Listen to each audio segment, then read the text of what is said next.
En la naturaleza es clave ver sin ser visto. Tener desarrollada esa capacidad es capital para poder sobrevivir en un entorno donde la pirámide alimenticia marca el futuro de cada especie. Esquivar a los posibles depredadores o esconderse para hincar el diente al alimento del día. Ambos extremos son necesarios, su convivencia inevitable. Convertirse en una sombra y dejar la menor huella posible, borrar las huellas, garantiza la pervivencia de la especie. Pero al igual que en la vida humana, el crimen perfecto no existe. El pequeño roedor es un ratón de campo o un lirón.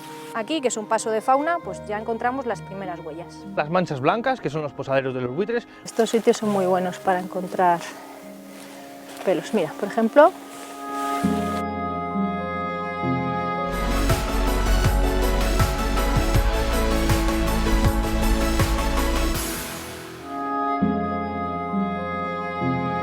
Localizar aquello que no encaja en un escenario.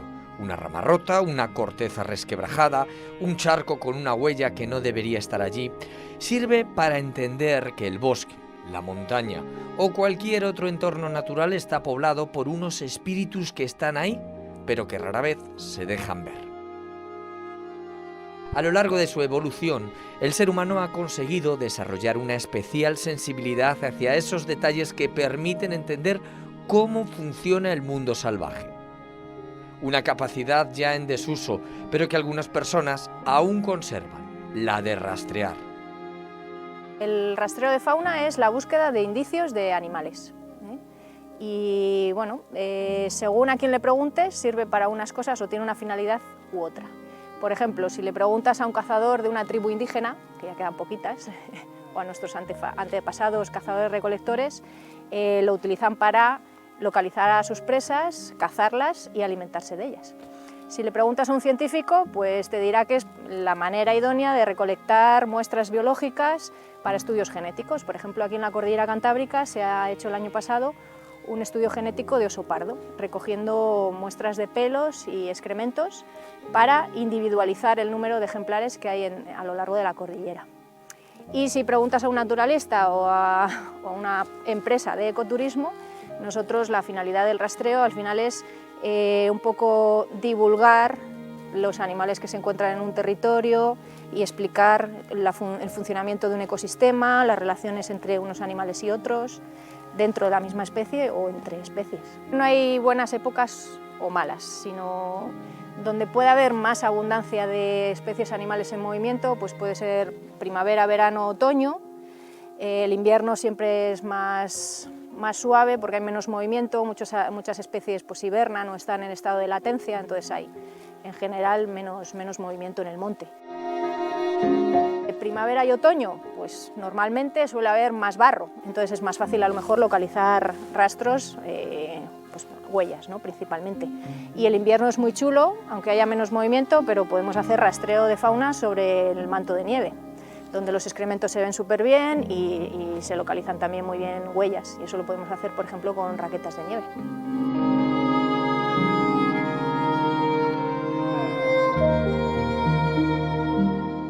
Los indicios o rastros de fauna son muy variados, desde huellas, excrementos, pelos, plumas, cadáveres, restos de alimentación, puestas de distintos animales o marcajes en árboles. Por ejemplo, aquí encontramos un rastro de oso pardo, donde se ve perfectamente la falta de líquenes en esta parte del tronco, que es donde él se ha estado rascando tanto la parte del pecho como de la espalda.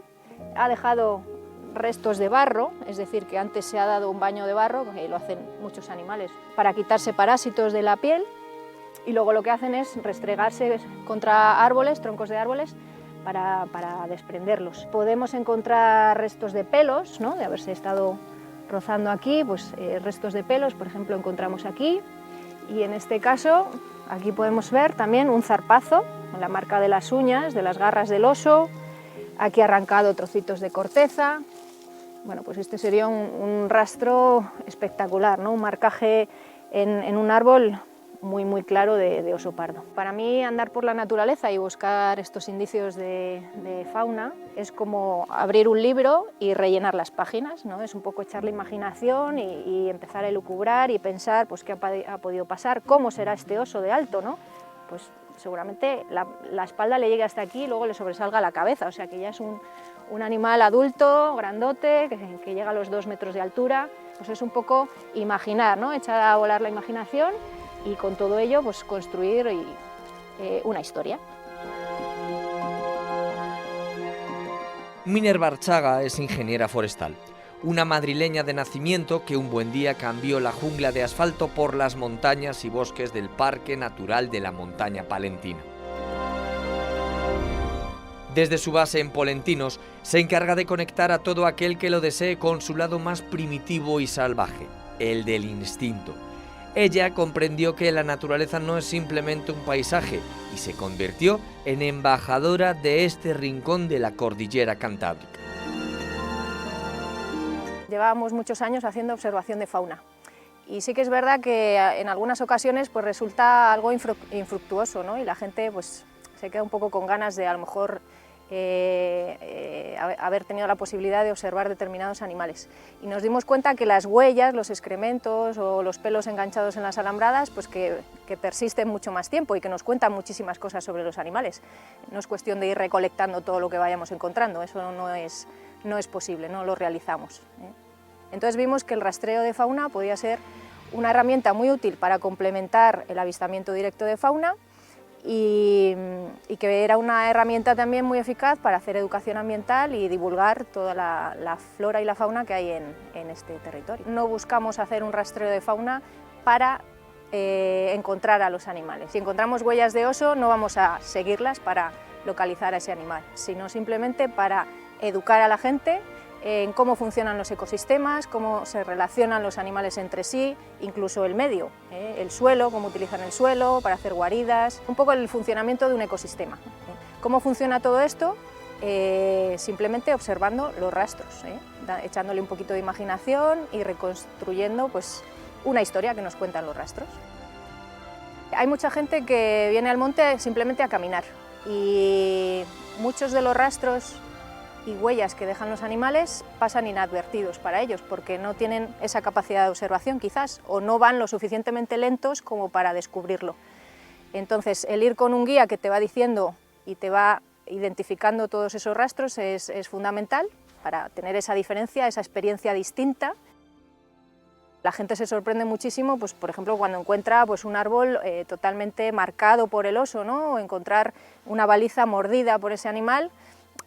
Realmente nos está diciendo que ese animal está presente en este ecosistema, aunque no lo veamos. La experiencia es esa, el saber que los animales están aquí, aunque no seamos capaces de verlos. Si tenemos la suficiente capacidad de observación, pues podemos descubrir un rastro en cualquier lugar. Por ejemplo, si nos fijamos aquí, que es un paso de fauna, pues ya encontramos las primeras huellas, ¿eh? Son unas huellas de ciervo, por la medida, y nos indica también la orientación, en qué dirección iban estos animales. En este caso pues, se dirigían en aquella dirección. Simplemente una huella nos da muchísima información. Es una cosa que llevamos en los genes. Ya nuestros ancestros, ¿no? Los primeros homínidos que vivían pues hace 2 millones de años eran cazadores-recolectores y ellos rastreaban para encontrar caza y alimentarse. Y yo creo que eso permanece en nuestros genes. Este poste de señalización del sendero está mordido por el oso. ¿Ves aquí? Aquí clavan los colmillos y arrancan los trozos de madera. La teoría es que estos postes están tratados con un barniz especial, por así decirlo, por un producto químico para evitar que se estropeen al estar a la intemperie. Y no se sabe muy bien si le gusta mucho o todo lo contrario. El caso es que le atrae y se dedica a mordisquearlo. Y mira, aquí encontramos pelos de vaca también, porque bueno, lo utilizan para rascarse. La verdad que el oso aquí en el parque Montaña Palentina es el mayor vándalo, se dedica a reventar todos los postes de señalización. Son los postes de señalización de los senderos, buscamos.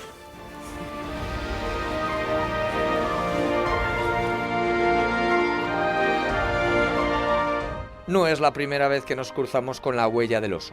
Ya Pablo Zuazúa, director conservador del Parque Natural, nos descubrió la curiosidad que los postes de señalización despiertan en estos esquivos animales, incluso en sendas como la de la Fuente del Cobre, una de las más populares del espacio protegido.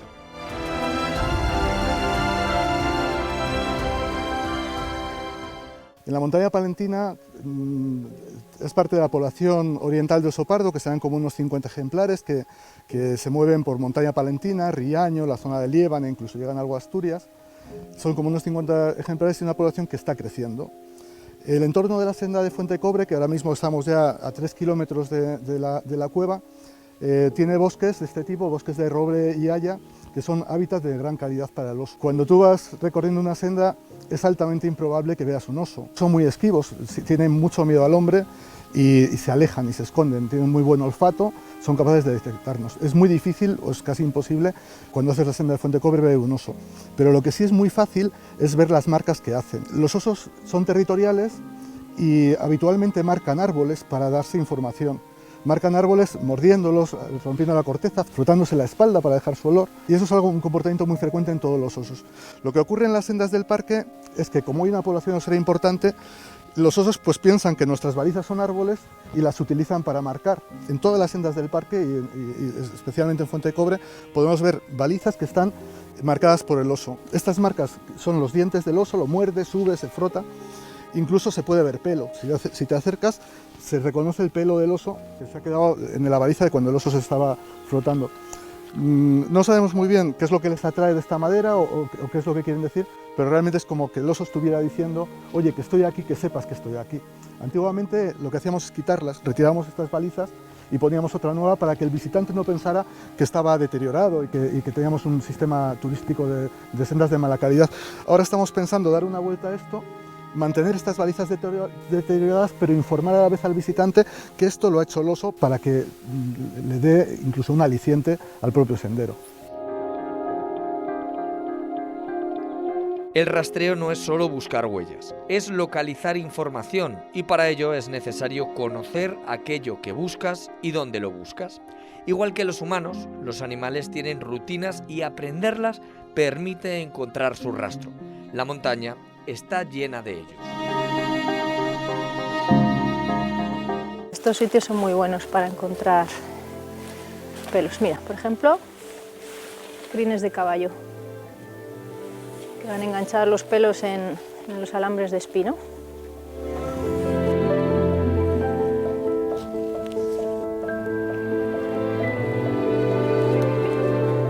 Aquí tenemos, esto es típico de jabalí. Pelos muy rígidos, muy duros, largos, y se caracterizan por acabar como en un pincelito. De un mismo pelo se abre las puntas, digamos, y hacen como un pincel.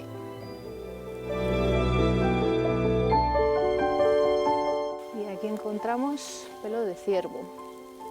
Se ve que ha pasado por debajo y los pelos del lomo se le han quedado enganchados. Los pelos de ciervo son más finitos, algo ondulados, y se caracterizan porque son huecos por dentro, entonces si les doblamos quedan ya como una pajita. Cuando doblamos la pajita ya quedan así dobladitos. Tenemos una buena mata de pelo de ciervo o cierva. Estas zonas de vallado de espino son buenísimas para encontrar pues precisamente pelos de distintos animales, ¿no? Porque son zonas de paso, ellos no pueden atravesarlo. Al tener estos ganchitos, estos alambres de espino, pues es muy fácil que se queden los pelos enganchados. Tenemos una senda que utilizan ellos para desplazarse a lo largo del cierre y luego esta otra zona de aquí por la que atraviesan. Los caminos y sendas donde pueda haber charcos, por ejemplo, o zonas embarradas, son muy buenos para localizar huellas principalmente. Y luego los animales en general, hay algunos que tienen tendencia a marcar los caminos. Por ejemplo, el zorro. El zorro es muy fácil encontrar excrementos de él porque precisamente utiliza esos caminos para marcaje territorial, para relacionarse con los de su misma especie y delimitar sus zonas de caza y su hábitat. Entonces, bueno, pues en general los senderos son zonas buenas para encontrar excrementos. La montaña palentina, desde luego, es un escenario espectacular y excepcional para el rastreo de fauna, porque tenemos una gran biodiversidad. De los carnívoros ibéricos más destacados, pues tenemos dos de los tres que hay, el oso y el lobo. También hay una buena representación de herbívoros, ¿no? De grandes herbívoros, como puede ser el ciervo, el corzo, el rebeco, la cabra montés. También tenemos distintos tipos de ecosistemas, ¿no? Zonas de bosque, hayedo, robledal, pinar. Hay zonas de praderíos donde se encuentran otro tipo de rastros, zonas de embalses y lagos. Hay tantos ecosistemas diferentes y tal variedad y tal biodiversidad que la montaña palentina resulta un lugar idóneo para el rastreo.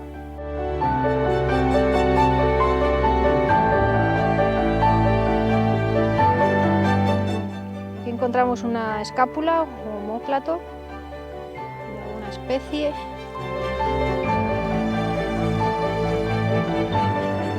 Cráneo.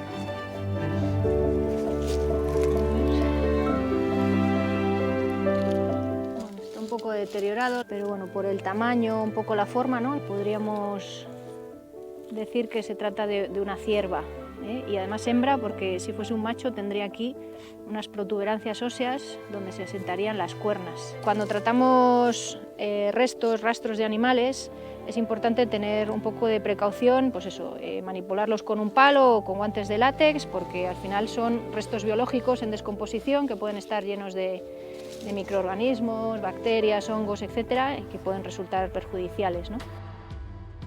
El rastreo de animales ha servido para que la especie humana haya podido sobrevivir.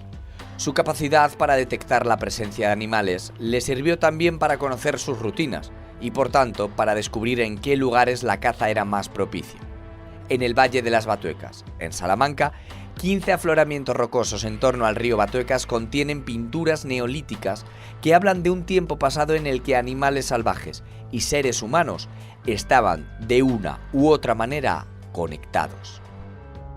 Llegamos hasta el canchal o aprisco de las cabras pintadas, que aquí le llamamos las cabras pintas. Es una manifestación pictórica de las habitantes de esta zona en la época prehistórica, y sobre todo nos dicen que este lugar ha servido durante todos estos siglos para lo mismo, que es para disfrutar de este entorno y sobre todo para comunicarse con los dioses y con el más allá. Venían a pintar rebaños de cabras, imágenes de caza, pues para que los dioses pues les dieran sus beneplácitos para que cazaran bien ese día y tuvieran buena caza y demás.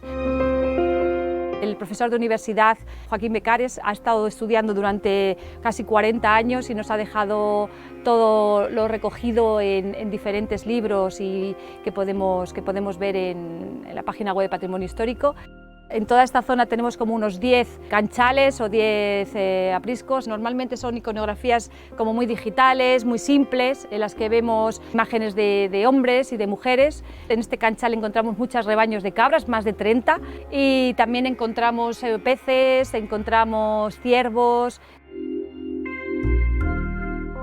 Trabajar en el Parque Natural de las Batuecas, Sierra de Francia, poder trabajar, pues eso, sobre todo conservando todo este patrimonio natural y también ayudando al patrimonio cultural, ¿no? También a ser conservado y respetado, y sobre todo un lujo enseñárselo a la gente, toda esta riqueza que nos han dejado nuestros abuelos, nuestros antepasados, y que debemos también conservar nosotros y para nuestros hijos, ¿no? Entonces yo creo que, bueno, que es un lujo. Llevo muchos años trabajando en la Fundación Patrimonio Natural, en este espacio natural, con el director del parque y otros técnicos, y no lo cambiaría por nada, porque creo que hace falta. Trabajar en el Parque Natural de las Batuecas, Sierra de Francia, creo que para mí y para mis compañeros es un lujo y un placer.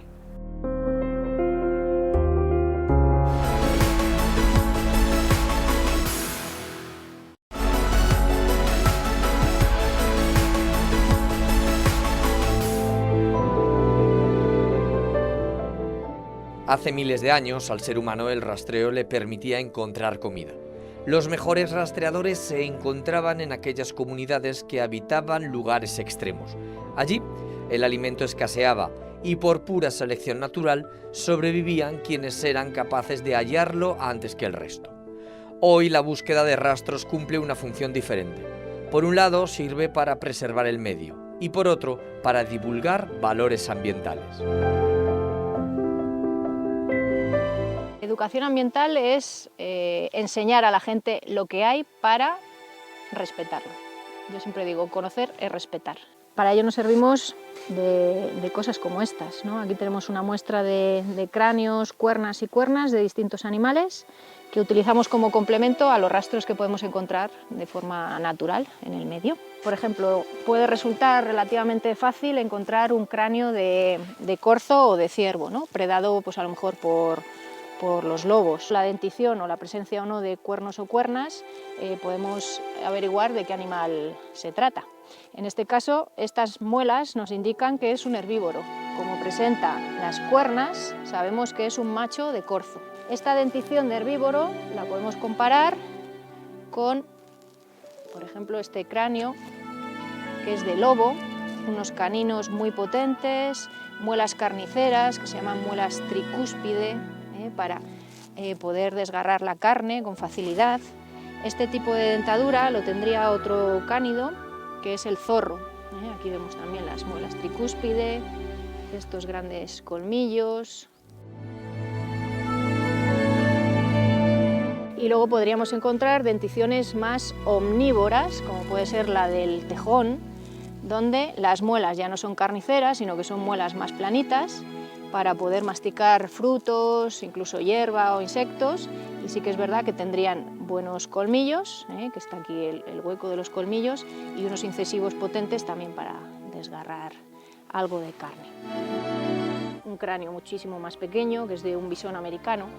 También pues, podemos utilizarlo para hablar de especies invasoras. El bisón americano, que está desplazando al europeo y que es un gran predador y que supone un problema para nuestros ríos. Yo creo que sí que hay una inquietud, ¿no?, por conocer cómo funciona la naturaleza, la madre tierra donde habitamos, ¿no? Y cada vez hay más gente que vive en las ciudades y menos en los pueblos, y cada vez es una cosa que se desconoce más y que la gente sí que tiene la iniciativa de descubrir. Según el Observatorio de Turismo Rural, en España 1 de cada 2 turistas se considera ecoturista. Es por ello que cada vez más la naturaleza es el destino elegido, no solo para el disfrute. Los visitantes ya no se conforman con paseos, quieren experiencias y conocimiento. Y eso ha provocado que la educación ambiental cobre una importancia capital. Y lugares como el Centro del Lobo, en la localidad zamorana de Robledo, son esos destinos donde poder acercarse al mundo que nos rodea. Tenía que ser en la Sierra de la Culebra. La Sierra de la Culebra es el mejor sitio para ver lobos de Europa occidental. Quedaron los reductos de los últimos lobos de la península ibérica en los años 70, cuando estuvo tantos problemas, y es un sitio mítico para el lobo y al que muchísima gente viene a ver lobos en libertad. La gente quiere ver lobos, pero es solamente una parte lo de ver el lobo. Hay que conocer todo lo que rodea al lobo. La gente cuando viene aquí quiere conocer esas historias, quiere conocer la biología, quiere conocer todo lo que hay alrededor de esa figura.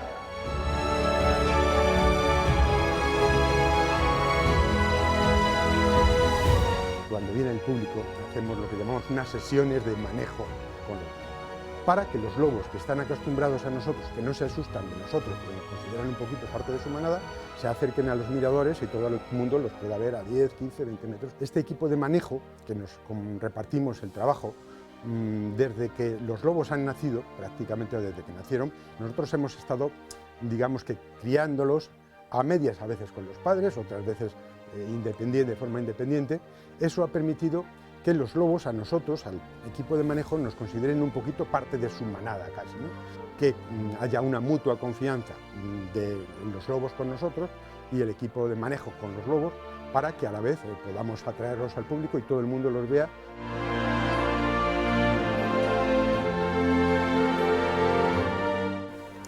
Esto que estáis viendo no es nada fácil de ver, ¿no? Criar a cachorros de lobos con sus padres, verlos con los cuidadores, es algo bastante complicado, que en pocos sitios se puede ver.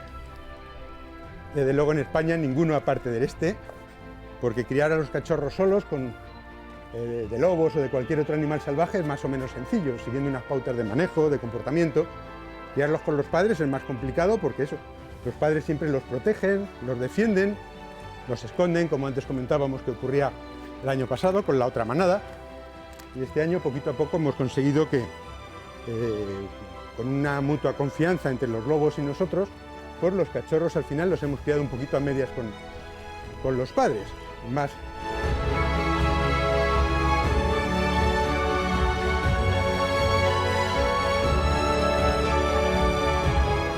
Regresamos a las sendas que recorren el Parque Natural de la Montaña Palentina junto a Minerva para continuar en nuestro particular análisis de la escena. En ocasiones los animales marcan su rastro de manera involuntaria, como por ejemplo con las huellas de sus pisadas. Pero en otros, esas señales son mensajes escritos a propósito. Fíjate, acá hay varios excrementos con restos de escaramujo, que es el fruto de este arbusto, que es el rosal silvestre.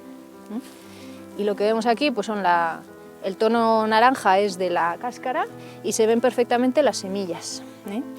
Esta que está en un alto, yo diría que es de zorro, porque al zorro le gusta siempre hacer los excrementos en zonas elevadas para que el olor del excremento llegue bien lejos. Sin embargo, estas son más finitas, más pequeñitas, un poco más finas. Yo esta me decantaría por un mustélido, quizás una marta o una garduña. Y fíjate que es el fruto, el escaramujo tiene un valor ecológico fundamental, porque es de los pocos frutos carnosos que quedan en el invierno y lo aprovechan muchísimos animales. Tiene muchísima vitamina C y bueno, si lo aplastamos, pues vemos cómo salen las semillas, que son estas semillitas que vemos de color amarillo. Es importante conocer un poco el funcionamiento de los ecosistemas, ¿no? ¿Por qué esta planta puede vivir aquí? Pues por el tipo de suelo que hay. Empezamos por la base, que es el suelo, el terreno. Si el suelo es ácido o es básico, habrá unas plantas u otras. Y esas plantas alimentan a los herbívoros, a los consumidores primarios, ¿no? En este caso, pues bueno, estos rastros son de carnívoros, pero que tienen una alimentación muchas veces omnívora. Es una especie muy interesante en la naturaleza, por dos razones. Una, la que ya os he comentado, de los frutos que persisten durante el invierno y es de los pocos alimentos, frutos carnosos que se encuentran en el bosque en invierno. Y otro, son arbustos espinosos que ofrecen cobijo. Cuando hay concentraciones muy grandes de rosales o zarzas, sirven de refugio para muchos animales. La localización de los refugios o zonas de descanso de los animales fue para el ser humano del Paleolítico algo vital. Nuestros antepasados vivían al día y localizar esos puntos propicios para la caza era una fórmula para ahorrar tiempo y energía. El Homo sapiens ha heredado esa esencia primitiva, aunque en vez de cazadero lo llamamos hábitat y en vez de usar ese instinto para comer, lo empleamos para saciar otro apetito, el de la comprensión del medio que nos acoge y de las legendarias especies que lo habitan. Los buitres se solean fundamentalmente por la mañana pronto, cuando el día está frío, como es un poco el caso que tenemos hoy, o cuando llueve. ¿Por qué se solean? Al final ellos necesitan un poquito de temperatura para que empiece a haber corrientes térmicas y ellos empezar a volar. De hecho, por las mañanas de invierno, cuando cae el rocío, ellos al final duermen en la roca y el rocío se queda en sus plumas, se tienen que secar. Para ello abren las alas y se ponen al sol, se solean, para secar esas plumas y después poder empezar a volar y ya estarse todo el día volando buscando alimento.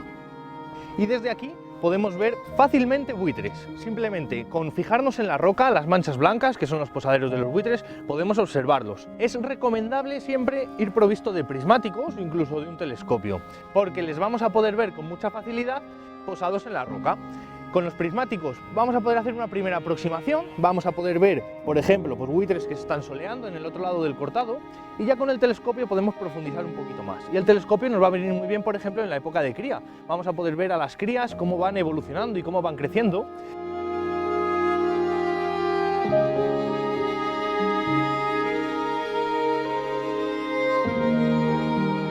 Se van colonizando nuevas zonas en las paredes que son idóneas para que pueda criar el buitre. No tienen depredadores naturales, no puede entrar el zorro, da la posibilidad de que no les llueva, que sean un buen refugio para poder hacer la puesta y poder ser un buen sitio para llegar a aterrizar, en este caso el buitre, en el sitio y poder dar de comer a los pollos. Cuando los pollos van a salir a empezar a sus primeros vuelos pueden ejercitarse en el nido y ya cuando salen tienen una gran caída para que luego empiecen a planear de una forma adecuada.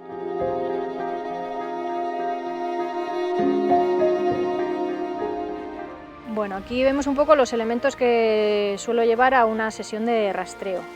Una cámara de fotos o el móvil, prismáticos para observar pues, la fauna de lejos, una lupa a lo mejor para ver algún pequeño detalle, semillas o algún detalle de alguna huella, guías de diferentes tipos, ¿no? Por ejemplo, esta pues, es una guía que he elaborado yo para los paseos de campo con las huellas de diferentes tipos de animales, ¿no? Mustélidos, vivérridos, cánidos, félidos, ungulados y los osos.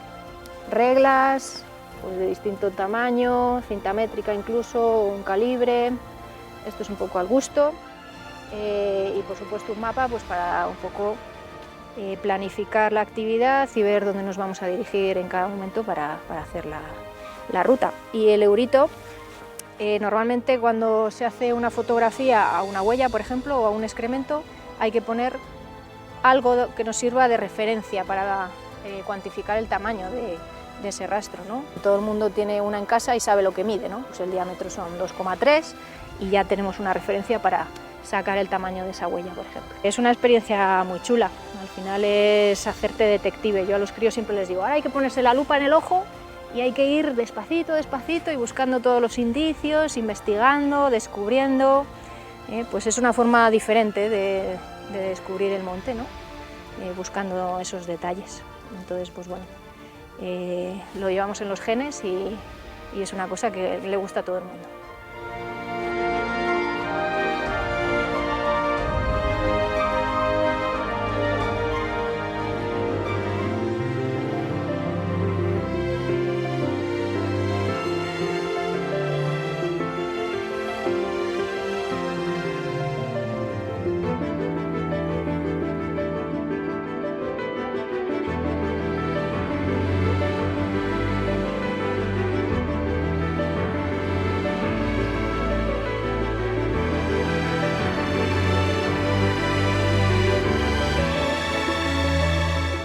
Hagamos una pausa en nuestro rastreo por la montaña palentina.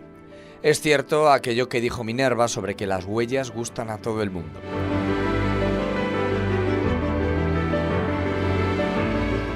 Cambiamos las agrestes laderas y tupidos bosques del norte de la comunidad por las suaves y continuas subidas y bajadas que se extienden por la conocida como comarca de las Tierras Altas de Soria.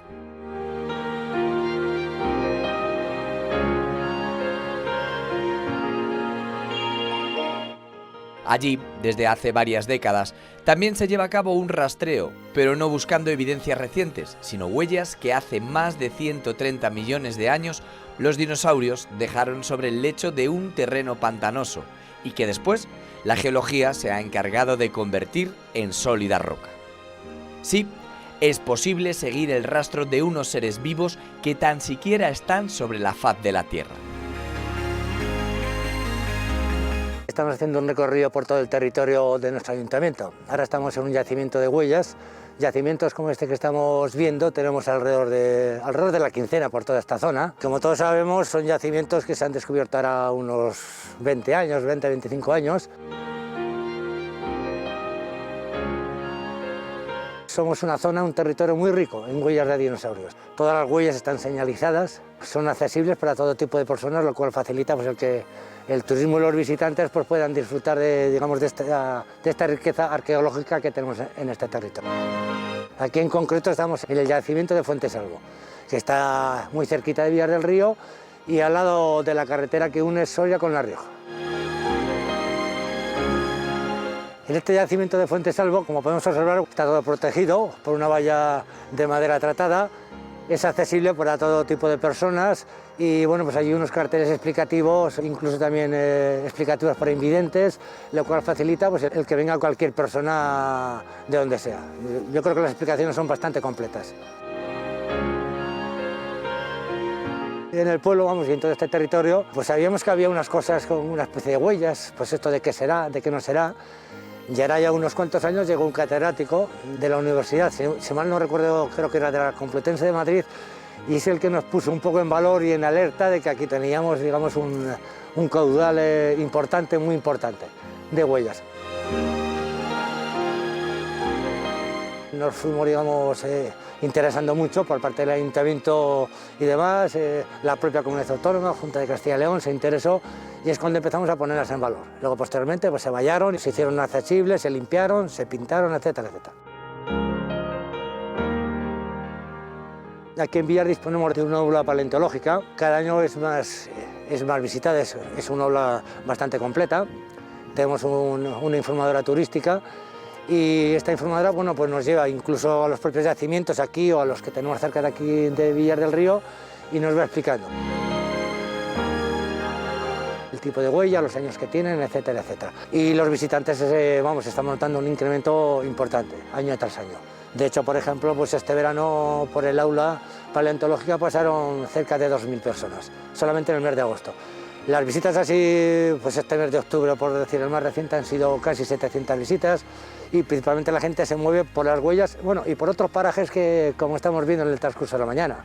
El Alle de Yustes, como hemos visto la fuente de aguas sulfurosas de Ontálvaro. Es una zona, como hemos comentado, llegando que le hemos puesto muy poquito en el escaparate. Por eso estamos vírgenes, ¿no? Para que la gente nos descubra. Es una zona, yo creo que merece la pena visitar. Estamos un poquito alejados, cierto es. Estamos ya en la zona de La Rioja.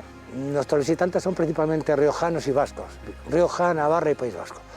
De la zona de Castilla, desgraciadamente, no nos visitan mucho, excepto en la época de la pandemia, que fue... Como curiosidad lo comento, pues gente de Salamanca, de Zamora, de Ávila, que al no poder movernos fuera de la comunidad autónoma, pues claro, se movían, hacían turismo y venía mucha gente por aquí.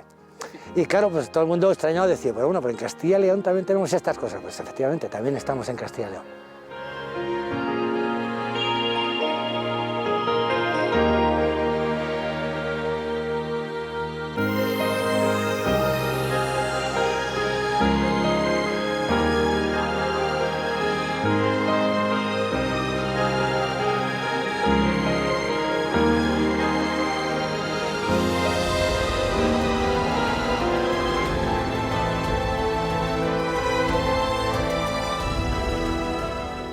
En función de lo que queremos rastrear, de los animales que estamos buscando, pues elegimos un ecosistema, un hábitat u otro. Si queremos buscar pues, grandes herbívoros, como es el caso, pues nos podemos adentrar en un pinar de repoblación, como este. Jabalíes o ciervos corzos suelen marcar los árboles que están en el borde de la masa para dejar señales olorosas.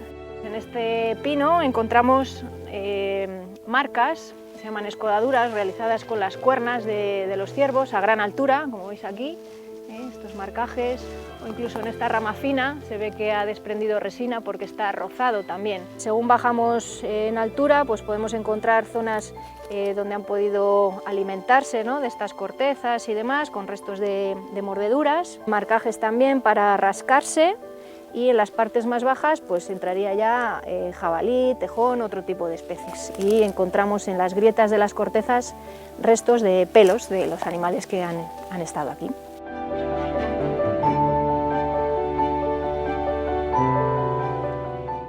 Además de grandes herbívoros o carnívoros, de los que ya hemos hablado, buscando más en detalle podemos encontrar indicios de presencia de micromamíferos, roedores y otro tipo de animalitos. Por ejemplo, estos restos de alimentación de pequeños roedores, un ratón de campo o un lirón, que consumen las piñas de esta manera. Se ven las mordeduras, esos pequeños dientecitos aquí marcados. Contrasta con la forma de alimentarse de una ardilla, por ejemplo, en la que suelen dejar la base de la piña completa y se alimentan de otra manera. Lo malo de los rastros es que son tan frágiles como el propio equilibrio de la naturaleza. Pueden desaparecer, y de hecho lo hacen, tan rápido como son marcados. Por suerte, Minerva también ha sabido adaptarse a esa circunstancia de lo efímero y ha aprendido a cazar las huellas, a congelar el momento en el que, por ejemplo, un oso o un lobo marcaron su paso por el territorio. Este es otro recurso que utilizamos mucho en Geoforestal para la divulgación y dar a conocer pues, un poco las diferencias de huellas, en este caso, que pueden dejar unos animales u otros. Aquí tenemos una pata de un ciervo, una cierva, de un artiodáctilo, que quiere decir dos dedos que se han desarrollado de forma excepcional y convertidos en pezuña, es decir, son rígidos. Ciervos, los corzos, los jabalíes, rebecos, cabras monteses, gamos, muflones. Podemos sacar de una huella que encontremos en una zona de barro y demás, con determinados materiales, distintos tipos de moldes de huellas. Esto está hecho con escayola, por ejemplo de oso, no tiene nada que ver con esas pezuñas, sino que tienen dedos y almohadillas plantares o carpianas. Aquí tenemos un pie de oso, sería una pata posterior, y estos serían las manos. 5 dedos tienen también los tejones, que aquí tenemos una muestra de un molde de huella de tejón, con 5 deditos. Y otros animales que marcan 4 dedos, como pueden ser los cánidos y los félidos. Esta sería una huella superpuesta de lobo, una pata delantera y una trasera, están superpuestas. Y por otro lado, podemos realizar con arcilla estas otras huellas que serían contramoldes, es decir, el complementario, ¿vale?, de otros animales. Aquí tenemos pues una de jabalí, zorro, gato montés, marta. Lo que sí hay que hacer es ir súper despacio, porque si no nos podemos perder detalles, ¿no? Entonces muchas veces cuando lo hacemos con críos pequeños hay que irles frenando, para, porque eso, hay que ir despacito, despacito para poder observar todo lo que hay alrededor. Para mí muchas veces el rastrear fauna es como parar, ir al monte a disfrutar, a observar todos los detalles. Es una forma de frenar, ¿no?, de la rutina, de esa vida acelerada que llevamos y bueno, vivirlo de otra manera. Fíjate, aquí por ejemplo encontramos un excremento que es muy compatible con lobo. No podemos asegurarlo 100%, porque ahí en el monte hay ganadería y hay mastines y perros que cuidan al ganado y que muchas veces pues, aprovechan carroñas de algún animal muerto que encuentran o incluso cazan y bueno, pues hacen excrementos muy similares a los del lobo. Lo que pasa que bueno, nos encontramos en un cruce de caminos y suelen ser unas zonas muy querenciosas para ellos, que también utilizan para marcaje territorial y avisar a otros grupos familiares pues, que esta zona es su zona de caza, ¿no? A los adultos siempre les digo que vayan al monte con ojos de niño, porque al final los críos se sorprenden por todo, ¿no? Para ellos todo es sorpresa. Entonces pues flipan, directamente flipan. Aunque no veamos al animal, pero el saber que ha estado por aquí y que ha marcado aquí y por qué ha marcado aquí, pues es una pasada. El senderismo es más ir a caminar por el bosque, ¿no? Quizás ver más paisaje, recorrer más distancia y a un ritmo un poco más ágil. Sin embargo, el rastreo requiere pues, de ese sosiego, de esa tranquilidad, de esa capacidad de observación y entonces hay que hacerlo mucho más despacito y bueno, para que te hagas una idea, en una salida de observación de rastros igual recorrimos 1 o 2 kilómetros y estamos 4 horas, o sea que la diferencia es bastante significativa. Personas como Minerva hacen que veamos y comprendamos el paisaje de una manera diferente, que seamos capaces de imaginar cómo es la vida en un entorno salvaje, alejado del bullicio de las ciudades. Ella, con su caminar y hablar pausado, obliga a que la vista no se fije únicamente en el horizonte, sino que recorra y barra todo aquello que nos rodea. Al fin y al cabo, la observación, que parece no estar de moda en este mundo acelerado, forma parte de nuestro ADN. Quizás sea el momento de volver a conocernos a nosotros y a quienes comparten con nosotros este planeta.